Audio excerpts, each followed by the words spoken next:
Hello, everyone. This is Bevin. Welcome to Bevin, a femme over 40 and her friends podcast. I'm your host, Bevin. I'm here with my friend, Meghan Tonjes, who is just one of the greatest gifts to the internet ever given by the millennial YouTube era. And in addition to being a famous YouTuber, Tonjes is also just a very multifaceted artist and continuing to evolve out loud in front of people and also behind closed doors. Tonjes, welcome back to the podcast. Thank you for having me back. I'm here. This It's is been a one of, it's been a while. It's been a it has, while. yes, it has been, I think, one of the longest times between having someone on the podcast to begin, and then now your whole life has changed and flipped upside down and turned around, and here you Listen, are. Yeah. I can flash back to it in my mind too, like sitting on that couch across from each other, little Shih Tzu on my lap, Hmm.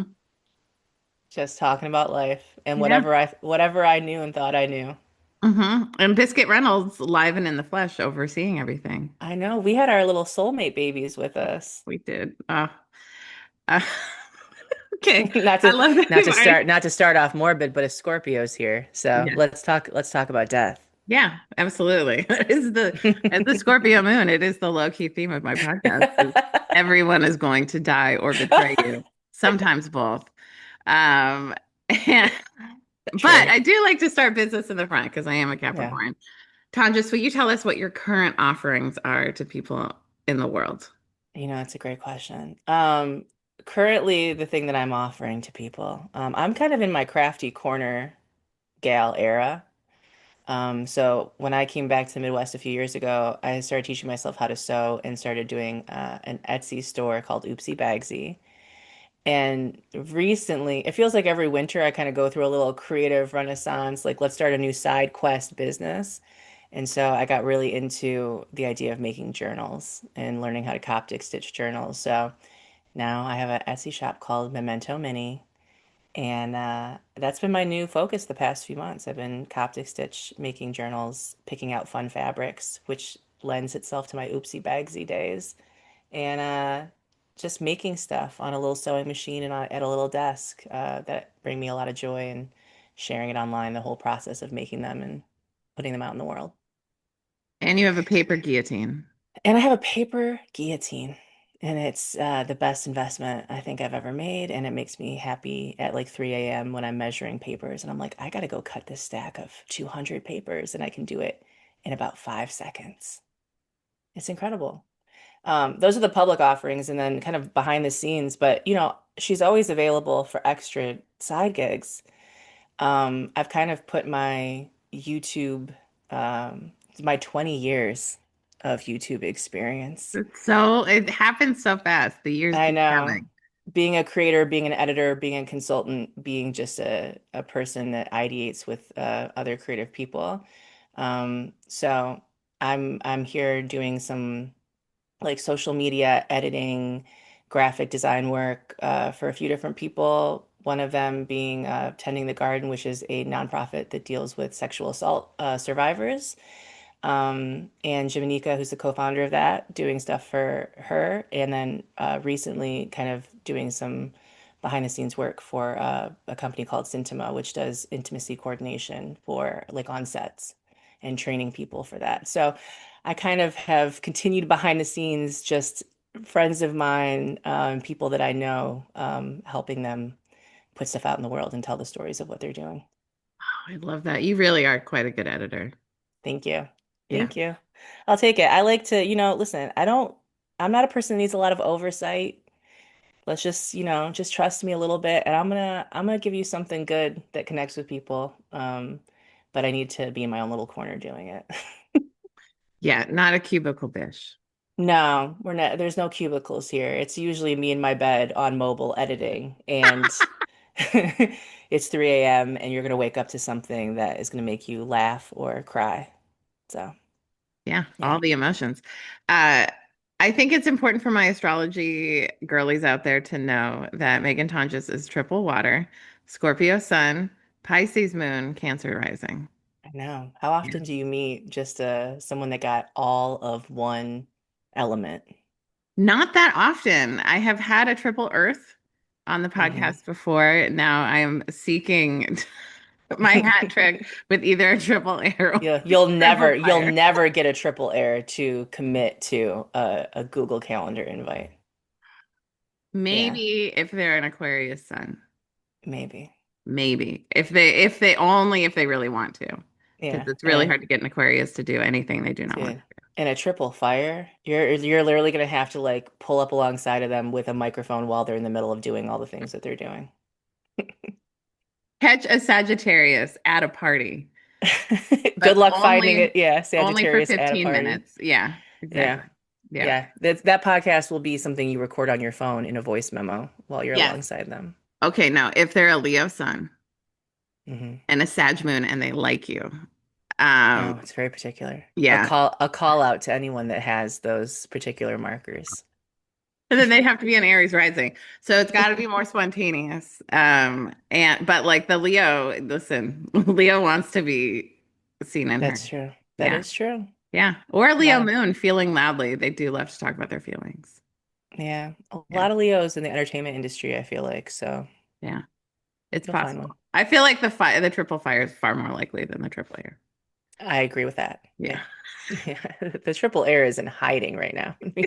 Yes, deeply, deeply. Speaking of hiding, Mhm. um, Here she is. thank you for being on my podcast, Conscious. Yeah. Will you? Okay, so you moved from LA Hmm. back to, I mean, now you're living in your parents' house, which is wild because Yeah. 7 years ago you were absolutely no contact with your dad. Hmm. And for many good reasons, you know? I feel, listen, I feel very valid reasons, and I'm Yeah. very proud of that version of me Yeah. because that was the right choice, and I feel like that was a good choice.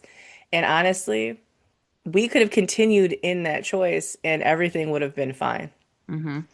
But that's not the path we're currently on. Yeah, it isn't. And I think it's pretty remarkable. I really wanted to do this episode with you in these times because we've got like boomers like Oprah and Mel Robbins talking, like basically trying to hold the feet to the fire about the quote, no contact movement, which Mm. like I want to like reframe this and understand it as people's behavior has consequences. And just because you, boomers and older Gen X, put up with your parents' abuse Hmm. and didn't stand up to them doesn't mean that we're not going to. Like, we know better and we're going to do better now. Um, so, will you tell me or share with us a little bit Okay. about like why you went no contact and then like what was the unfoldment that got you sort of to this place where like you're very much coexisting well with your father? Yeah, not only am I coexisting, I'm like driving him to work every morning and spending more time with him than I think I spent throughout the entirety of my childhood over the past over the past like 2 years. Wow. Wow, what a place to be. It is one of those things that because it's not just my story, it's like I can't go super into detail about some stuff. Although I feel like if you had those details and you were my friend, you would extra be down for the idea that I cut off contact. Yeah. Yeah, I'm extra down. I I was know, thinking about yeah. it this morning. I was like, some of that Yeah, stuff is it's like if I could crazy. just show you some screenshots and like, really just really just give you the full story. But basically, and I can give you a version of it. I think this is something that a lot of firstborn daughters, oldest daughters will experience in their life, which is at some point in your 20s, your 30s, you're going to be thrown into the midst of your parents' marriage issues. And you're going to want to stand up for your mother, and you're going to want to protect your mother from things, and you're going to find yourself in a position where you're probably being more girlfriend than daughter. And I would say that that was a big part of kind of what was happening is there was stuff going on with my parents, and I was in the midst trying to mediate it, trying to understand it, and reaching out to my father, trying to have a conversation. And we went from just kind of not getting much of a response to a very like intense response one Father's Day, wherein I was basically told, "You're not welcome here anymore. I'm not your father. I hope your life is shit and never speak to me again."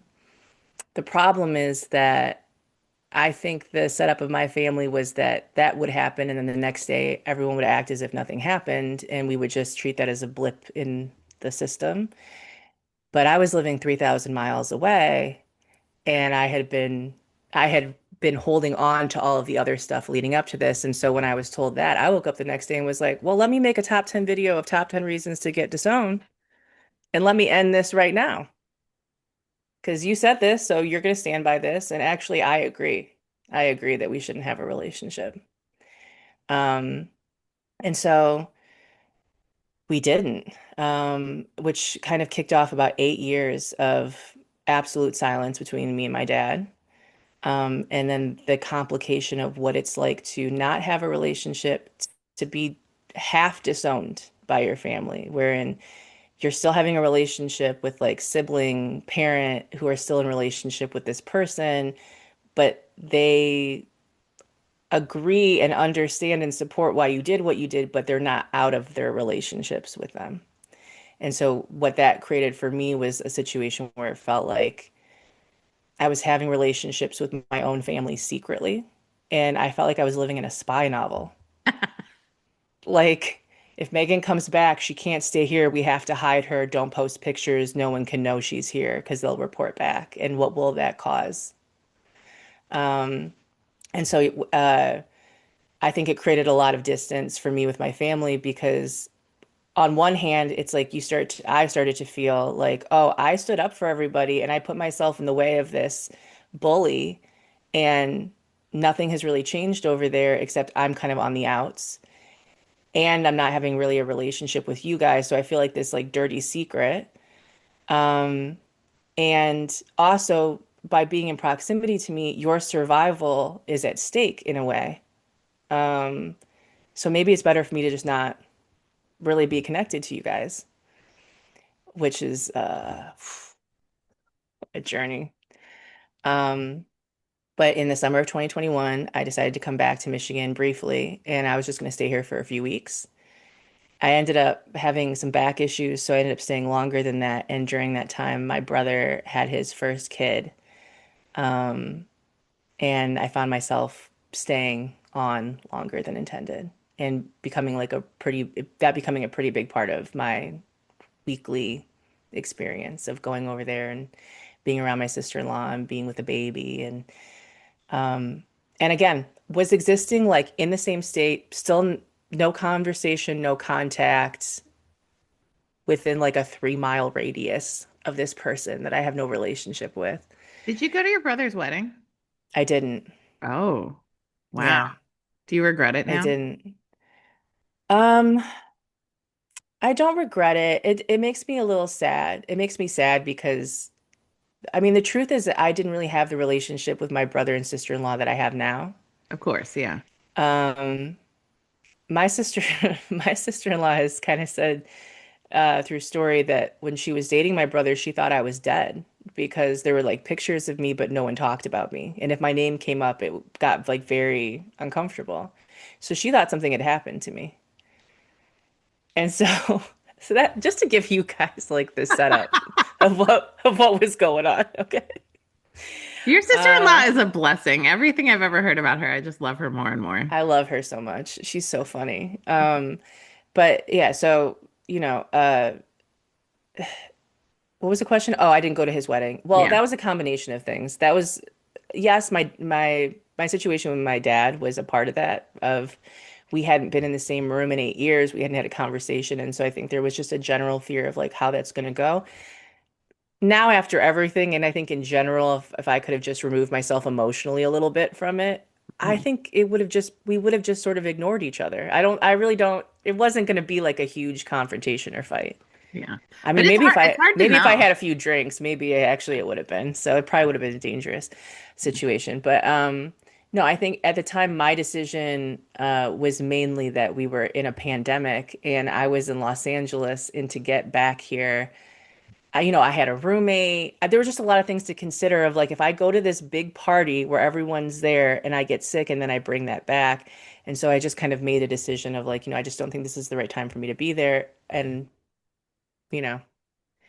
What Hopefully year at was some that? point. Was that 2020, 2021? I think it was 2022? 2021. I think it was like early, or maybe it was the summer of 2021. So, and I think also part of it was like I was coming back to Michigan, Uh-huh. but I'd given myself a few months to kind of get everything in order. So to fly back there, then go back to LA, it was just, I was like, I'm coming home and I will Yeah. be there, but I won't be there for the wedding. I think that makes sense. And it's also like that was a very specific time in like if we had known, if I had known how it Mhm. would have been just let her rip, you know what I mean? And like eventually no one would care, even though Truly. people are like Yeah, I dying guess. all over the place.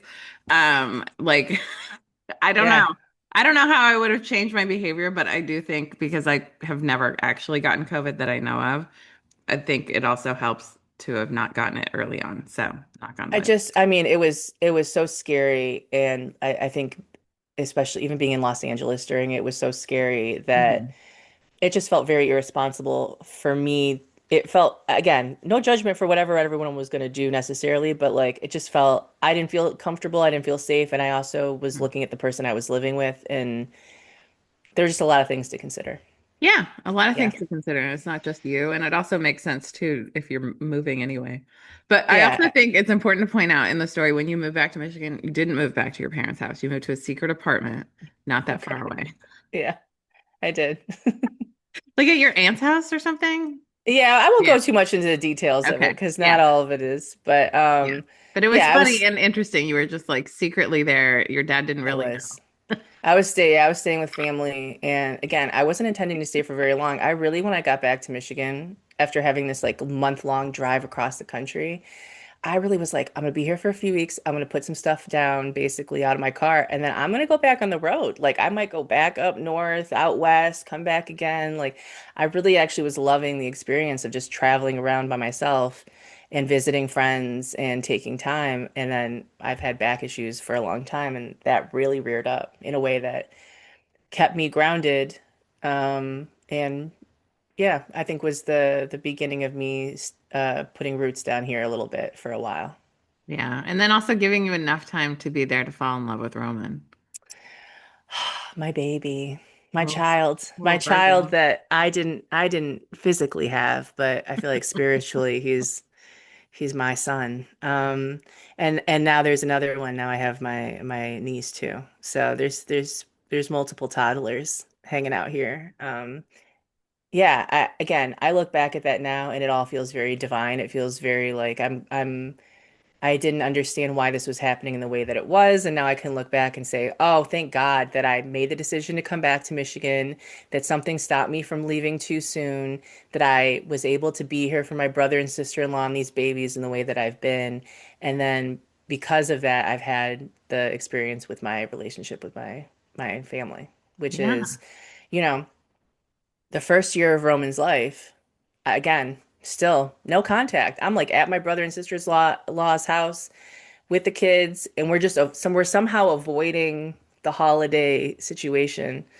But he was going to turn 1, and I knew that we were going to be at this birthday party, and I, on my own, reached out to my dad, um, and basically was like, "Hey, we're both going to be at this party. If the first time we see each other, I would like to maybe get dinner or something." Oh, I forgot about Um, that. yeah, I reached out to have a dinner, and I didn't tell my mom, and I didn't, I told a few friends. And I didn't tell my mom mostly because I feel like it would have sent her into a panic because she was still living in this sort of double life. Um, It also kind of fed into dynamics in your family too that you were starting to become aware of. yeah, I think both my brother and I had moments where we realized we had to, the chaos of what was happening with my parents. Um, we could see that we had kind of been in it for long enough that now we were coming to a place where it was like, okay, that's fine, and you guys can do that over there. But since everyone's staying together and the family is still continuing over here, Mhm. we have to acknowledge it now. Like we have to at least address it in some kind of way so that it can exist. And um, I did that with that dinner with my dad, which was, oh my God, you want to talk about just I don't know that I was nervous in the sense of just I did not know how it was going to go, and I hadn't seen him in so long that I felt like I had become a whole other person since the Mhm. last time he saw me. Yeah. because I moved out of Michigan when I was in my early 20s, and I had been back periodically, but the bulk of my growing up had happened 3,000 miles away. Yeah. And so, yeah, coming back into and that, I've experienced that with both my parents, coming back into a dynamic where they remember you as one way, and then they're meeting like a much more grown up version of you that's had a whole host of experiences without them is not comfortable. It's not comfortable. So anyway, I went to this dinner with my dad. I showed up. We sat down. We hugged. I don't even know if we hugged, actually. I think we might have. Maybe we didn't hug. I don't remember. I just remember sitting down, and it's interesting because it's like this is one of those things that I do need to at some point make stuff about, but um because I think when we talk about like reconciliation, or we talk about having a relationship with someone again, I understand and I really admire these like kind of lists of, you need them to take accountability for this, and then it looks like this, and then there's this back and forth of like this is the checklist that happens before you can have a relationship with someone again. And unfortunately or unfortunately, I've my experience has not been that it is like you walk up and it's like, okay, you checked off all these boxes, so now you're a safe person for me again. We can be whatever. With my dad, it was more of, I know you're not going to really take full accountability for this. Yeah. I also don't know that with the life I've lived that I even need that in the way that a younger me did. Hmm. And so at this point, it feels like I'm kind of holding on to some. Oh, there's this great, I think I shared this video one time. It was recently where it was like this person was saying something like you're holding on to this pain, waiting for like a trial to happen that's never going to happen. Yeah. And I think I just had this realization in that moment and since that I was holding on, waiting for him to like acknowledge this thing and answer for it. But so much time had passed and so much life had passed that actually there was nothing that was going to be said that changed it. Yeah. It just kind of it had happened, and basically my conversation with my dad and his way of addressing it was sort of, I can't really go back into that. I said some things, you said some things, but I can move forward. Hmm. And I accepted that. I said, yeah, okay. We can kind of move forward. And what I found from that was it gave enough of a relief for us to be able to sit at that table and have a conversation where I started to realize, oh, I was sitting here for a long time thinking I was missing out on something with this relationship with my dad, which first of all, I never even really had. Like once I started going back into the history of it, it was like, oh, you were never really around. You were always at work. We were never really connected. I was always scared of you. Like even when I left before this happened, you weren't reaching out to check on. Like there that relationship that I wanted in my head never existed. Hmm. But what I realized was my dad had missed so much of my life that I was sitting there telling him about all the places I'd been in the world over the past like 8 years, and he was in awe of it.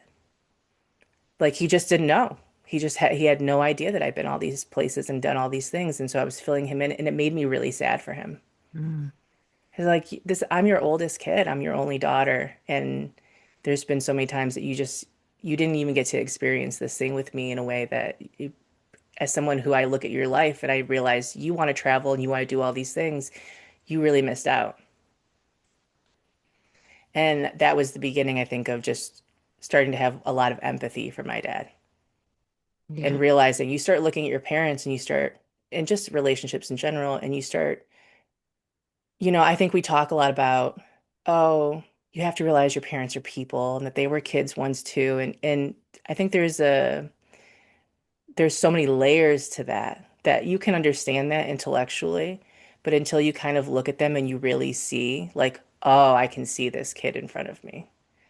I started to learn more about my dad than I had, and I started to even, I think, understand more. Not that my loyalty or my feelings about what happened with my parents changed necessarily, but all of a sudden I just started to understand like, oh, there's a dynamic here that everyone's a part of, and it's not my responsibility to try to fix because this was happening before I showed up.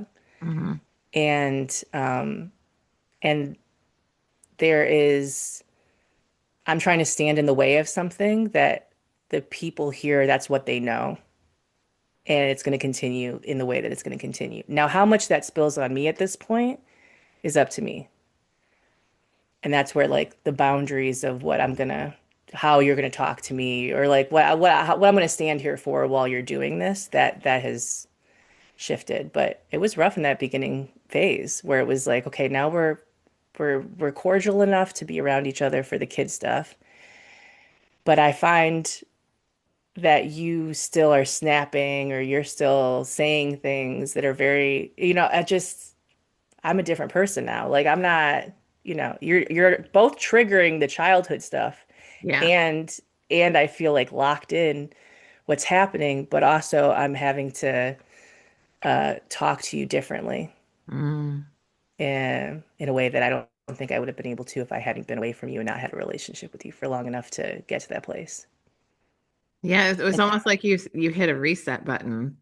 it really was. Yeah, it was a reset button and it listen, and now we're in a space where it's like there is a little bit more buddy buddy feeling.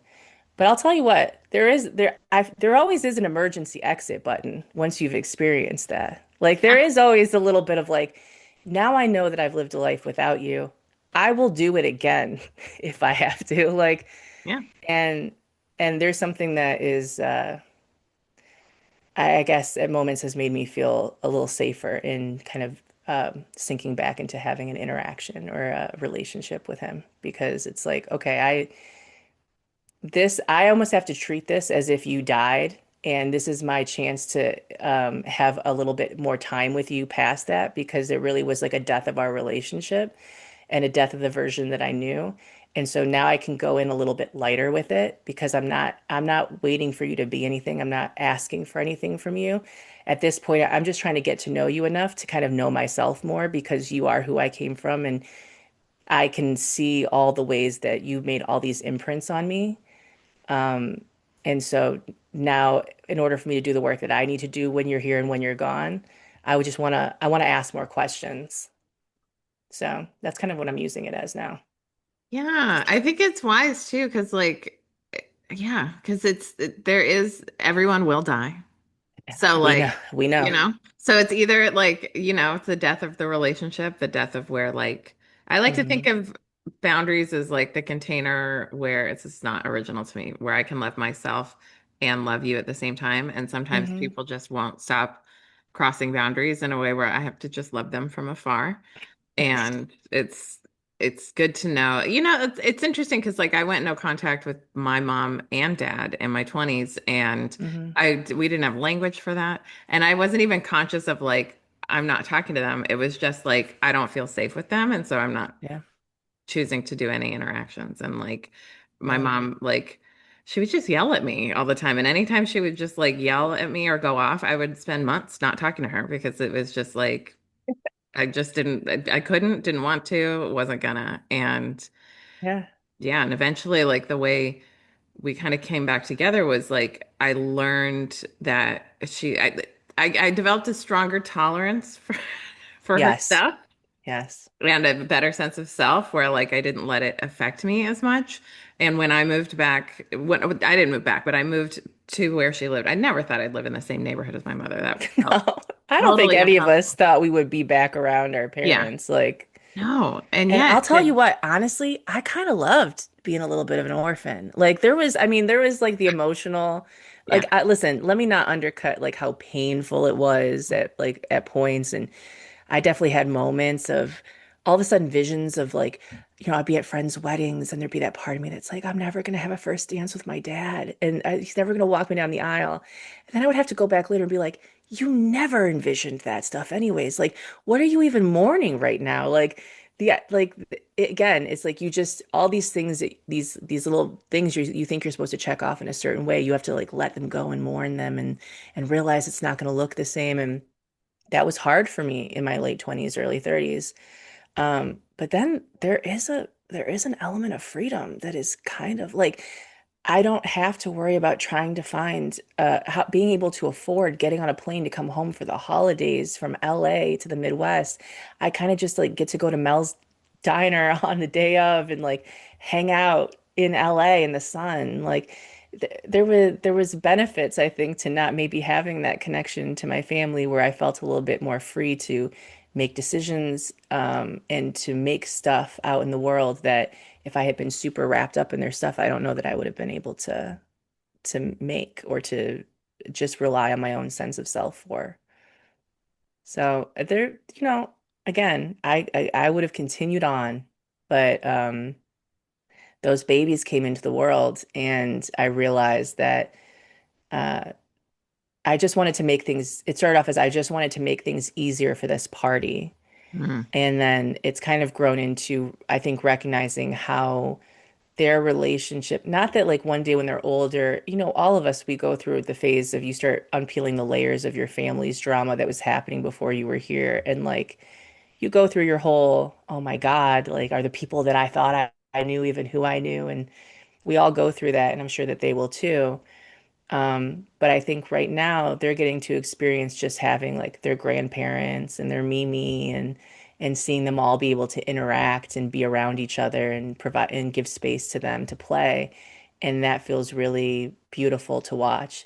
It did have really hard moments, like in the early days, watching my dad be a grandparent in the way he wasn't a parent. Mm. Oh my God. I would just be beside myself being like, why didn't I get this person? Like, why weren't you soft with me like this? Why didn't you play with me like this? Um, that was really hard to watch, but now I don't feel any of that. I feel a lot of joy seeing how excited they are. And it's the thing that my dad and I connect the most over is are the grandbabies. And and yeah, it's been nice, and I think a big part of that has been the realization, which is, oh, I my parents are getting probably to be the parents that they wanted to be Mm. in their grandparent era because they're not in full survival the way they were when they had us. And now I get to be the adult that I needed as a little kid to Roman and Katerina. Mhm.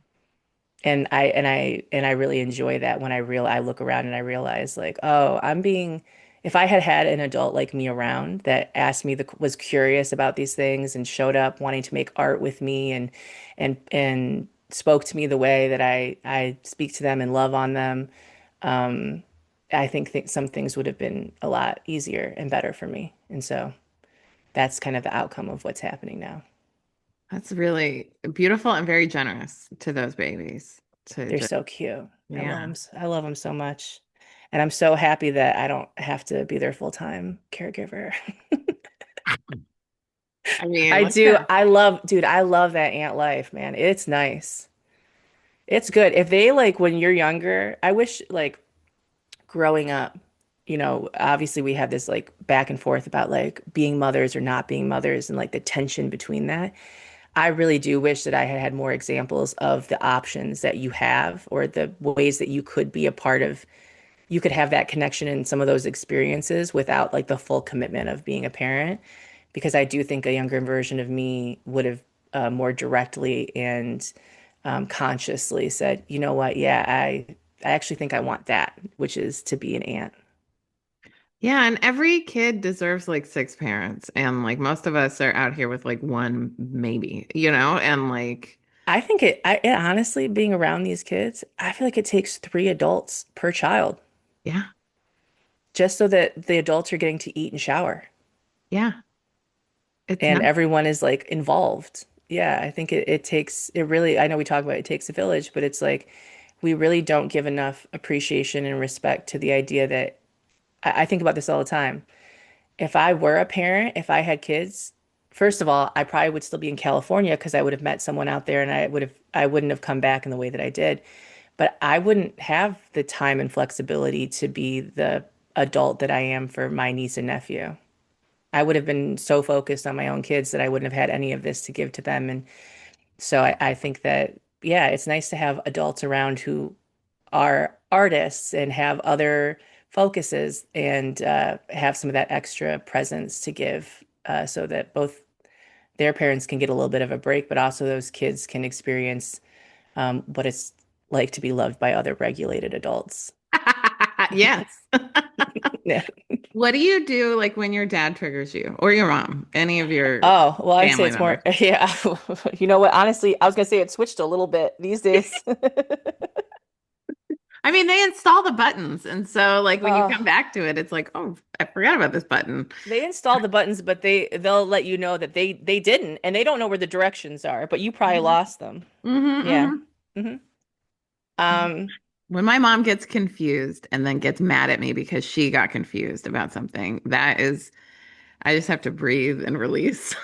no, there is, you know what? This is where I'm really grateful for my sister-in-law because I feel like her being in the family was the first time I felt like, oh, someone else sees that I'm kind of like the black sheep scapegoat hmm for some of this stuff. hmm That there's some dysfunction that's happening, and I'm not just Megan's just being dramatic. Megan's just being sensitive. My sister-in-law would be like, you know, your mom, every time she loses something, she goes to immediately blame you, even though I just saw her put it somewhere else. And I'm like, yeah, no, I know. You see that? Yes. I see that. Yes. Did you Um, take XYZ? No, I haven't touched it. Like, and they're already like accusing you and yelling you, and then when you're like, you answer in a way that's kind of brisk, they're like, girl, you came in with this energy. I don't. It's so hard to go from like where you're used to maybe living with roommates or other people where it's like we're all kind of in this and everyone is equal, whatever. And then you go back into a dynamic with someone that's like, I'm the parent. I mean, technically, girl, but you're not the only adult. uh-huh. You're not the only grown up anymore. So yeah, that's been a journey. I think my mom actually and I are in a better place recently, but I do think that it requires us to be separated for for longer periods of time. It is helpful that your parents have a lifestyle of leaving you alone in the winter. That is true. Yeah, they wander off a little bit, and then I get to have my little hyper focused creative time and Mhm. watch their animal. Yeah. Um, I think when I first came back, and especially me being back around my family and living with them is it's interesting because there's a combination of like it's very nice to be here and to not be kind of in the rat race that I was in LA, where it was like I truly was like month to month, check to check, piecing it together, trying to t say yes to everything, do all these brand deals, do all these projects, and there was no time to like ever really like rest and be in things and think. It was just survival. hmm Um, so to be here and it's survival in a different way, it's like an emotional survival that I'm having to do as opposed to just like the logistics. Um, that's been really nice in some ways. Uh, but it's not just been, and it's I was thinking about this today when I was taking a shower and I was like, the stories that people have to tell other people about us, how do I describe this? Like, I'm sure the way that my parents describe me being here is that like Megan's an artist and she just doesn't make a lot of money and like we're just taking care of her. And that's just not what's happening. What's actually happening is like, no, you guys are getting older and it's really good you have someone here that can make sure you get to places and things are okay and your animal's taken care of and there's like, there's childcare for the kids that come in that, the knives that you're leaving behind you not paying attention to are getting pushed away and there's a lot of, and I'm driving my dad to work, obviously, and there's stuff that has happened with him that I just think driving is not for him. No, And, turns out. I don't think it's safe for some of us to be on the road. And if I got to play the part of like the poor artistic daughter that you guys take care of, then that's fine, as Mhm. long as I'm driving everybody to the places they need to go safely. Yeah. So, and yeah, I was just thinking about there's stories that other people tell in a way because of who they need to be in the story. hmm And I don't know that that is entirely accurate to what's been happening. But I'm very appreciative to be here. I'm very appreciative to be able to take all the little side gig business that I'm doing and put it back into something that I'm building. And while I'm here, I just try to be helpful and calm and in the face of maybe, things that if I were an equal roommate here would not fly, just sort of take it on the chin a little bit. And I do think there's an element to being around your family again. If any of you were thinking about, if any of you were thinking about like starting up a relationship again or The exposure therapy of it all. I do think that there are moments, this is what I do basically when I'm like very triggered now, not in the beginning. In the beginning, I would just start crying Mm. because I'd be like, I don't understand why we're fighting over the spices in the cabinet. Like I did a nice thing and I don't, and then you start realizing, oh, you're still having a fight from a time in your childhood.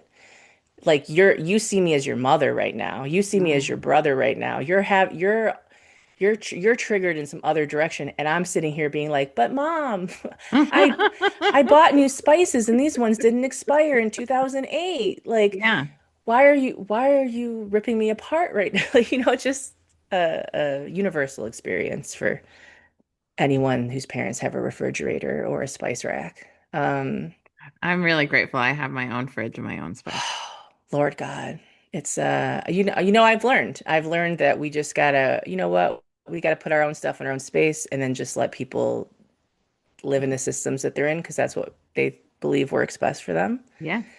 And I'm so thankful. And you know what? You're right. This is your kitchen. Absolutely. Um, so I think I've learned a little bit more to like not immediately get so emotional that I break down and can't function, or to try to like have an equal fight back and forth. I've gotten better at one, trying to stay calm and ask questions about what are you what is happening right now? What are you trying to say to me? What do you need me to do? And try to just get to the root of what needs to happen, not all of the other like baggage that's with it. Yeah. Not like lean too far into the fight that wants to be had because, someone can't say the things that they need to say to the person that they're with, and so they're saying those things to you. Yeah. Um, there's that. And then I also look at a big piece of it is this is training. Like, really, what's happening right now is I'm building my capacity to be in a space with people who there is this struggle, and to still try to figure out how to like be peaceful and joyful and focus. And so there are moments where I just kind of have been viewing it as, you know what, it's not going to be this way forever. So take the pieces that I enjoy, understand that not everything is about me that I don't enjoy, and just learn from this for whatever the next chapter of my life is. Ooh, It's such good hard. It's hard, wisdom. dude. I'm telling Yeah. you that because sometimes Yeah. I just want to bop bop, I just Huh? want to, because that Scorpio in me that's like been observing people my whole life. This is in Mhm. general. It's not just with family. It's Yeah. like sometimes I really just want to say not, I wouldn't say it's a mean thing, but I want to say the true thing that's going to stick with you because really Mhm. you think you're on top of this little interaction, and I could say the thing. Yeah. I could say the thing that is really gonna, it's good. It might end this relationship, but it's really gonna like get to the heart of this. And I don't think you want that. No. I don't think you want that. So I'm just, it's me extending peace and grace by just shutting the hell up sometimes, Mhm. and just trying to understand that everyone's just doing the best that they know how to do, and Mhm. they're doing what's worked for them. And it's not easy being a catalyst. It's not easy being um, someone that brings some of that stuff up in other people. And maybe it needs to get felt, maybe it needs to come to the surface. Yeah. Do you also reflected recently like how good you are at like dissociating when your toddler nieces or niece and nephew have breakdowns? Yeah. You talk a little bit about that? I'm not perfect at it because definitely there's probably a line that they could get to that I'm like, all right, just give her the chocolate milk. Jesus Christ.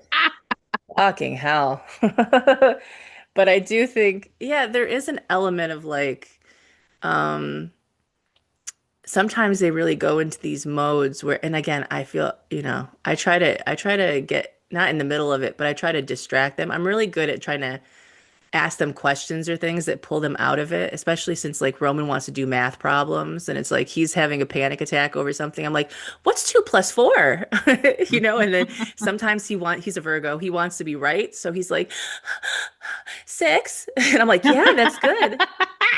Yeah, yeah. And then he forgets what he was crying about. So I'm pretty good at that stuff. They also really love Three Small Words from Josie and the Pussycats. And so that's like the new thing that I put that on, and those kids are running in circles. They love it. So I've stopped like a 3 hour cry tantrum from the youngest, who just, you're looking at them and you feel so bad for them because you're like, you're hungry, you're tired, like you don't even know what you're upset about. There's no way to kind of alleviate this. And so I'll tell you what, three small words from Josie and the Pussycats might alleviate it. Mm. You just got to distract them. They forget why they're crying. Um, but yeah, no, they go into these little modes, and I think it's just helpful. Not that I would thank trauma for everything, but I just say that like trauma has allowed me the ability to maybe float above my body a little bit sometimes when I need to. And so sometimes you just gotta like, you just gotta hover above yourself a little bit, and like the sounds of them crying about something, it's gotta just fade into the background. Like when you're in a city and you hear an ambulance in the background, and it's annoying if you really focus on it, but if you can just kind of like let your ears hear the rest of the room, Mhm. it's just a part of the ambiance. And sometimes toddlers crying about wanting their third cup of chocolate milk is just part of the ambiance. Yeah. But for the most part, I mean, they got my brother's number. The other day, the 4-year-old said to me, "Sometimes I cry and Daddy doesn't want to hear it, so he gives me chocolate milk."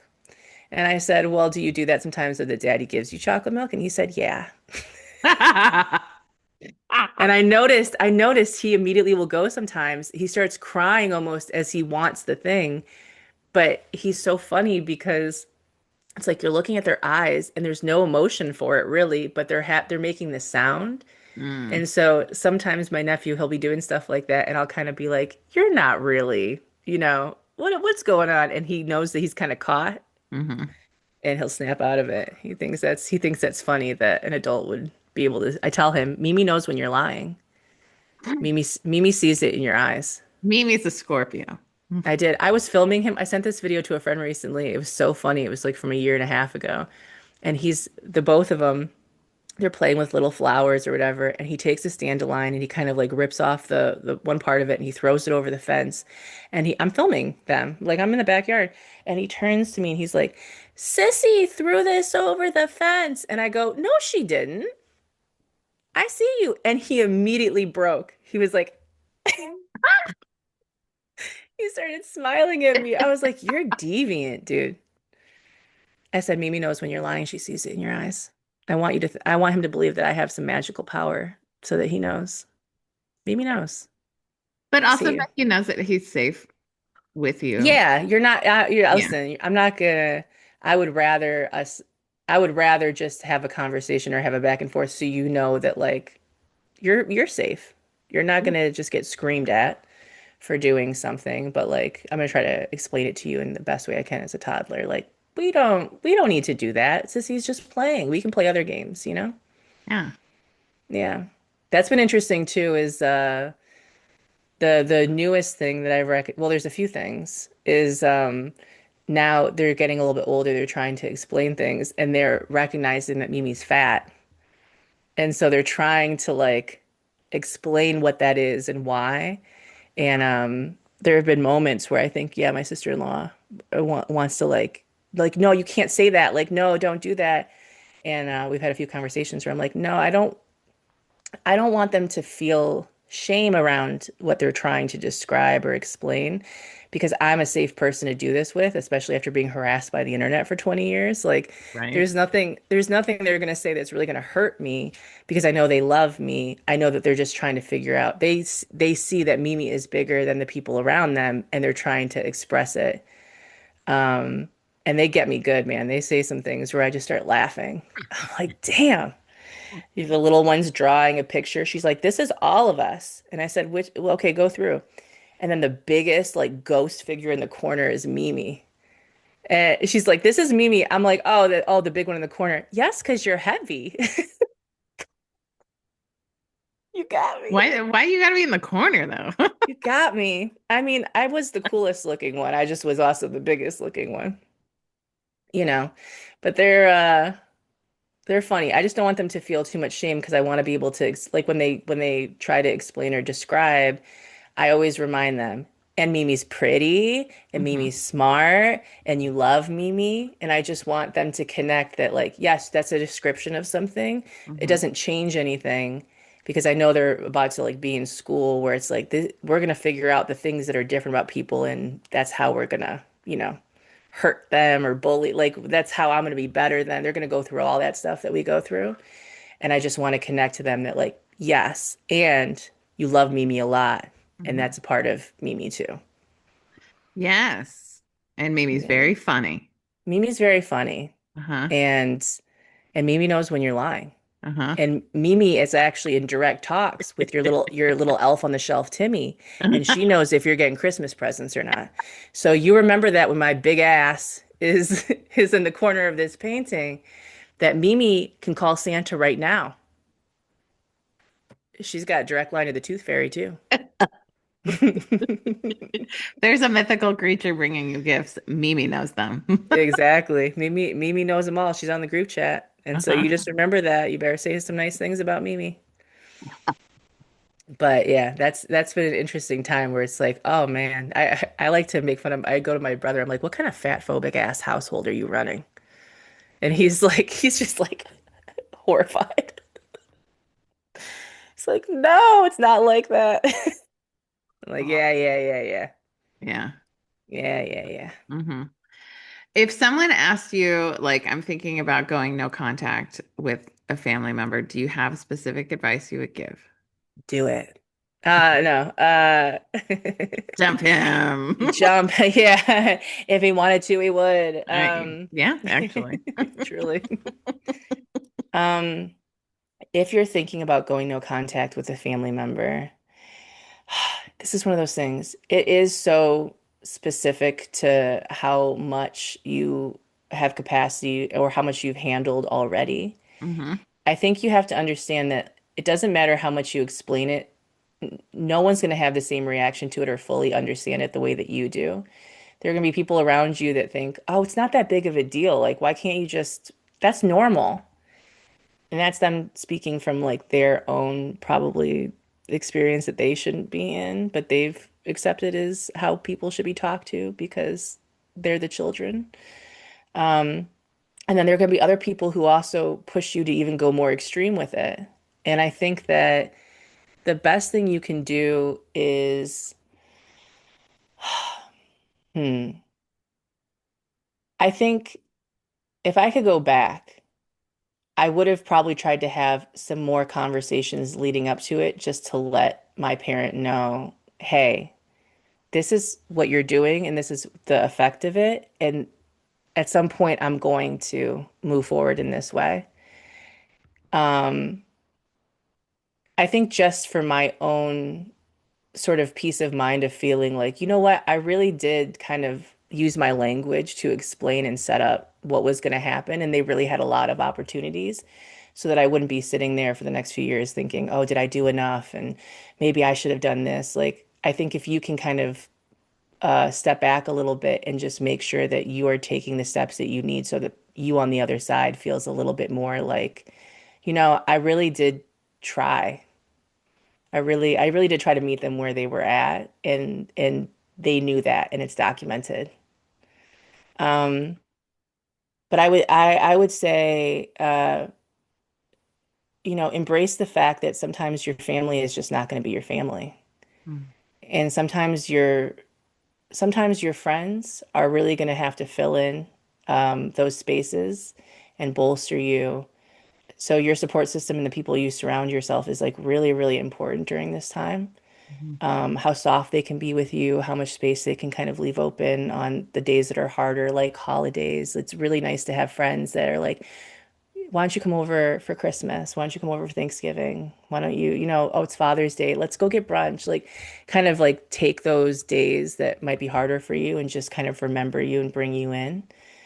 Um, so if you can, in the ways that you can, if you can just make sure that you have at least one person around you that knows that you're kind of out there in the depths and can make sure that they have an eye on you Mm. while you're going through that first part. It's really important. And then beyond that, I would say take the time, and maybe that time is forever. Maybe that relationship is really done, to not only mourn it and grieve it, but to really look at all of the things that you get to be and you get to experience without them as a personal a personal task that's been given to you in a really beautiful way, not just like a burden or a curse that's been handed to you.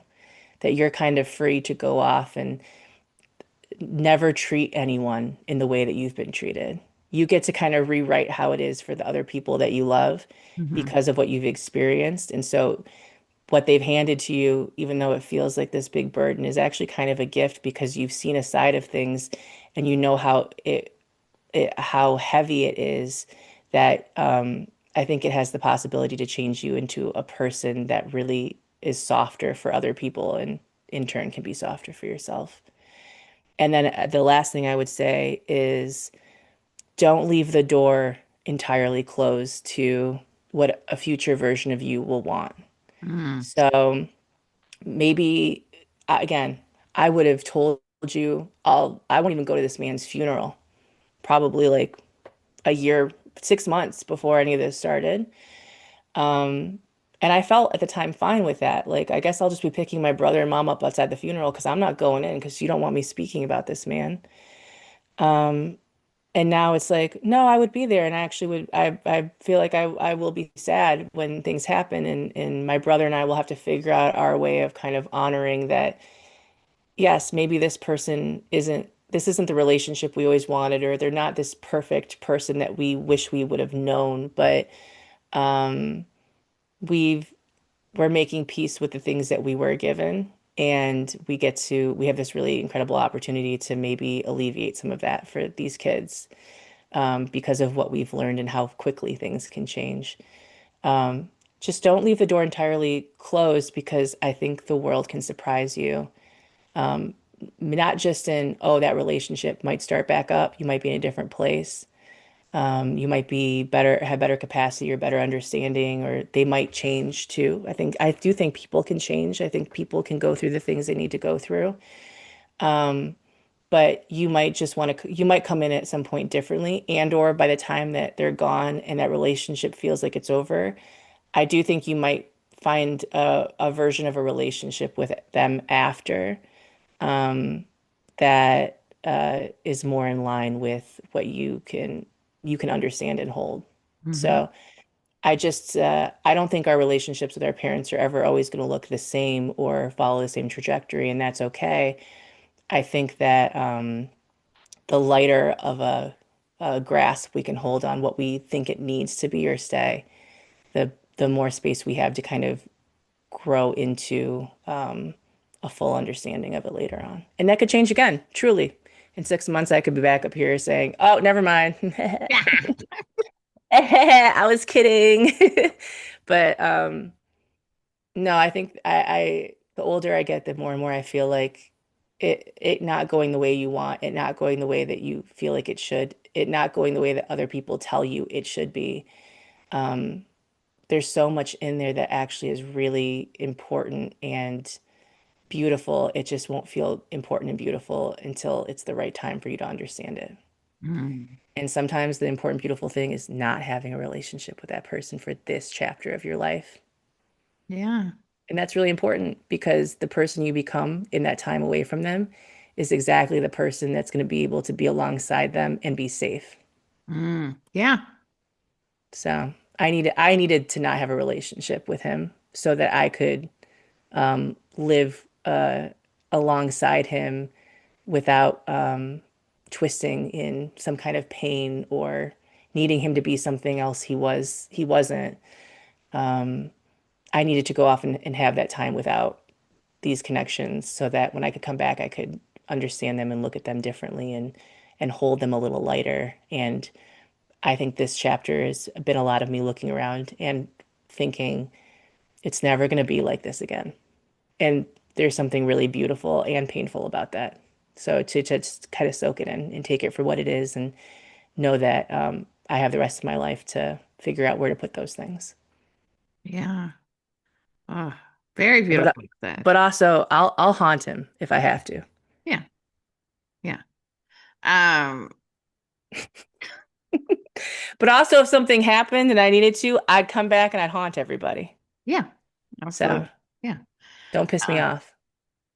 Yeah. I think there's something really beautiful about focusing on your branch of the family tree and Yeah. like releasing the toxic other stuff. I've done so much like Oh my God. generational trauma severing that like when I focus on my piece and like when I Hmm. say the only person I'm willing to like do this level of emotional labor with is my mother, like Hmm. and I will also say your circumstances can change because what really helped doula the relationship into the new iteration was my ex-partner because she was very emotionally supportive and grounding and she was a Harvard trained mediator. So like having that level of mediation support with my mother, and helping to bridge Yeah. communication divides was very helpful for me understanding that she could be a safe person in a certain aspect, right? Yeah. Yeah, I get that. I'm very thankful that like when I look back at it as this was happening, I didn't really have anyone in my circle that was making me feel bad about severing that relationship or projecting too much of their stuff onto me with it. Hmm.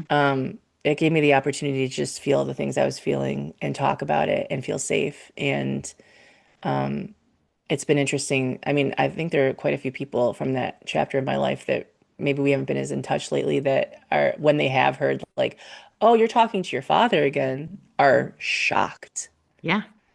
because I scorched the ground, dude. Yeah.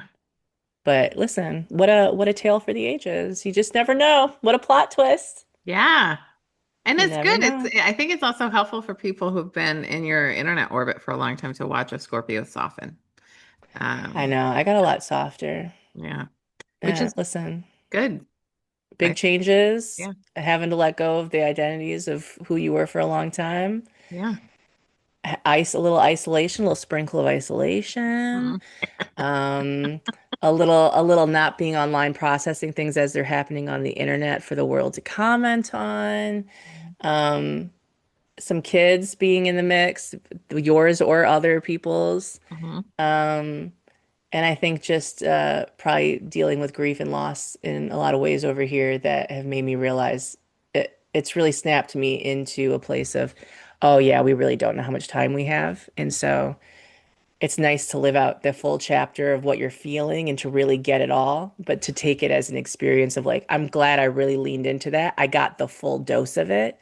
Yeah, And now I can kind of like, I don't have to stay in that corner living because that was the way it was that one time and it was so strong. I did that and I did it big. And now I can kind of move into something else, which might look a little softer, it might look a little bit more open. Um, yeah, it's all training, dude. It's all like, it literally is like, sometimes I'm like, there's just, I can do hard things and I can do things that were not taught to me by the people that brought me up. And this has been one of those examples where I'm like, you know what? The reason this is happening, I look around and I'm like, oh, look at the kids playing with Papa and playing with Mimi and the joy that's in this moment. And there's a part of me that's like, and you're welcome. hmm, And you're welcome. yeah, Because this would not have looked the same if I had not asked for that dinner and just, you know, um, put my desire to be right or my ego aside, even in the face of, knowing I was right, um, to just facilitate hmm, this moment. And a better life, I think, for these kids, and also eventually, inevitably for me, because I don't have to carry that like fiery, painful little thing around anymore. yeah, I can kind of say, you know what, I did that. I think he got the message, but even if he didn't, um, I can, if I'm grateful that there was a part of me that was able to get angry enough that I knew it was time for me to not be in a place because it wasn't safe. And that is something that I'll carry with me for the rest of my life. yeah. And it's possible to be right and conciliatory at the same time. There you go. Yeah. You Um, know, I I don't, didn't I know. don't, I don't need some bumbling person to say that I'm right. I can know that I'm Yeah. right. At Trust the end of the myself. day, he's Yeah, just a man. truly, And truly, truly. and his telling of events is not the right one. So I'm fine to be right. Exactly. Right and peaceful. It's fun. Fun. You know what? And you know what also? I will Hmm. say this. It's interesting being back in the Midwest and being around people because you start to realize, listen, I'll tell you know what the work is? It's not just fighting with your family on Facebook and blocking them, which I've done and I love doing. It's really them being trapped in a car with you every morning at 6:30 a.m. and and they can't really escape that the thoughts and the conversations and the responses to the thing that they're not being pushed back on by their friends and family. Um, that's a delightful, it's an uncomfortable place to be at times, but there are moments where I'm like, ah, you just got to sit with me while we listen to this podcast that I chose for us to listen to. Yeah. And oh, that thing that you have a very strong opinion on. Guess what? Have you ever thought about this? I'm gonna ask you some questions. You ever had these questions asked before? It's delightful. It's nice. I just think that it's a level of sainthood that I don't think we all get to. It's a time, but it's really sometimes I think I'm on a spy mission. I'm like, I'm here to just sprinkle the seeds of revolution. I think You we know, all are actually. And be careful how you treat the oldest daughter, because at some point you're going to be vulnerable. at some point you're gonna need someone to drive you to physical therapy in a doctor's office. Mm-hmm. And you know what? She's been out simmering in Los Angeles, living a real liberal lifestyle for the past decade. So, you know, just be prepared. Your mind's going to be thinking, there's new thoughts are going to be introduced, and you're going to be in this car for the next half an hour. Conscious, how can people find you on the internet? Just send out a smoke signal and I'll be there. You can find me at Meghan Tonjes on most things. And those are all good Instagram. I spend a lot of time on Instagram, if I'm Really? being Are you been honest. going live lately? I've been going live to three people. And it's been Sometimes it's up to six. sometimes up to six. Uh-huh. I don't know what's going on with Instagram Live. I got some real questions about what happened to Instagram Live. Why is no one going live? And or are people going live and they just don't put it at the front anymore, obviously. I think there's a lot there. I mean, like it used to be, I would get 5,000 hits on a stories view 7 years ago. Oh yeah. It's like, and here's And now 200. it's Thank 25. you. Now it's Yeah, down to, it can be 25. And I'm like, yeah. wow, who's like, what's, It's yeah, it's just all the places that I'm like, oh, you guys don't see this. I guess you're forcing me to make video content and hope that does well. yeah. But yeah, I've been doing little Instagram lives and stuff while I'm making my journals and just hanging out, play my little soothing music in the background. And Mhm. yeah, find me at Megan Tonjes in any kind of creative ventures I'm doing. I'm always posting and sharing stuff there. And then if you like sad girl music, you go on Spotify and look at Megan Tonjes. There's a whole library of original music dating back to like 2008. So. Sad girl music.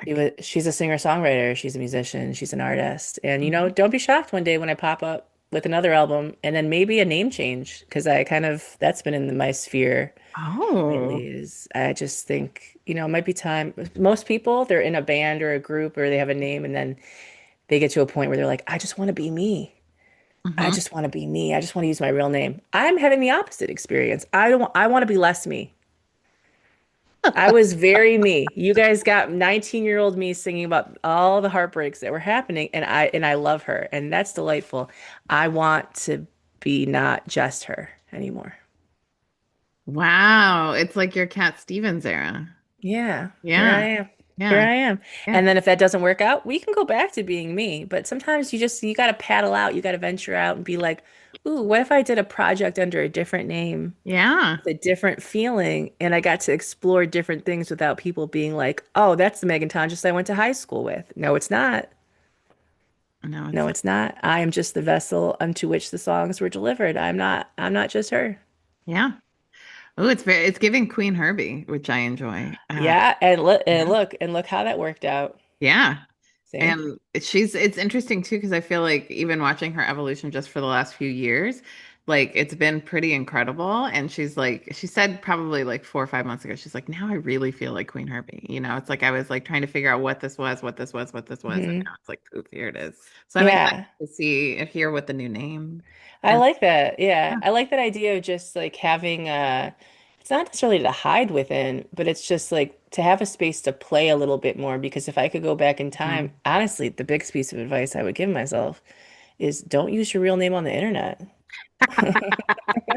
I mean, like I knew, but also Mhm. I didn't know, you know? I didn't know that this was going to be a thing. I thought this was just something I was doing to promote some open mics I was going to in the midst of figuring out what I was going to do with my life. And Mhm. so when you go to an open mic and they ask who you are, I didn't know any better than to just say, I'm Meghan Tonjes. Yeah. I mean, I'm Meghan Tonjes. Put it on the album cover. I'm Meghan Tonjes. Put it in the video. And now I'm like, oh yeah, no, I wish I could go back and just have chosen something different, but it is what it is. It's a legacy, you Yeah. know. Yeah. One day my nephew will look up his last name and be like, "Oh, wow." Yeah. Because currently he just thinks I'm Mimi Dragon. That's my name. Oh, I love it. I'm Mimi Dragon. Maybe that is your new name. I mean, do I think that there might be, this is we're going off on a whole offshoot here.